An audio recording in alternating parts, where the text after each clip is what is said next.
এটা আপনি জানেন। আমাদেরকে তৎসত্ত্বেও কনফার্মেশনটাও দেওয়া হলো না স্যার। তো কোথাও কি পূর্ব পরিকল্পনা ছিল আমাদের যে এইভাবে 7 বছর পরে সে আমাদের জীবন অনিশ্চিত করার জন্য আমরা কনফার্মেশনটাও পর্যন্ত পাইনি স্যার। আমরা তাহলে কোথায় যাবো, কি করবো, কোথায় গিয়ে বিচার চাইবো যদি বলেন স্যার? 7 বছর পরে সে যদি এই পরিস্থিতি হয় স্যার, তাহলে আমরা কোথায় গিয়ে দাঁড়াবো? আজকে আপনার বা আপনার ঘরের যদি কোনো লোকের হতো স্যার, সে কোথায় যেত? আপনি বলুন স্যার, আমরা কি করবো? আমি জানি অ্যাপ্রুভাল, স্যালারি এগুলো আপনি দেখেন, সবটাই বুঝতে পারছি, কিন্তু আপনার কাছে আমার এই নিবেদন যে আজকে 7 বছর পরে এসে যদি এরকম পরিস্থিতিতে দাঁড়াতে হয় স্যার, এর থেকে তো বারেবারেই বলছি মৃত্যুদণ্ড, স্বেচ্ছা মৃত্যু নয় স্যার, আমাদেরকে ধরে ধরে মারতে হবে।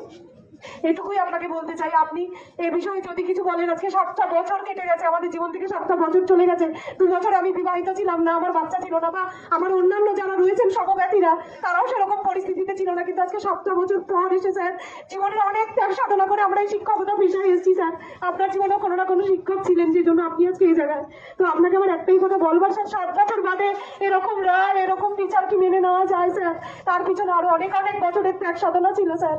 যদি আপনি কিছু বলেন মানবিক দিকে আপনার ঊর্ধ্বতন কর্তৃপক্ষকে, যদি কিছু রিকোয়েস্ট করেন যে এরকম হতে পারে না, সবাই মিথ্যা নয়, স্বচ্ছতা আছে স্যার, এখনো সেই জন্য সূর্য ওঠে, সূর্য অস্ত যায় স্যার।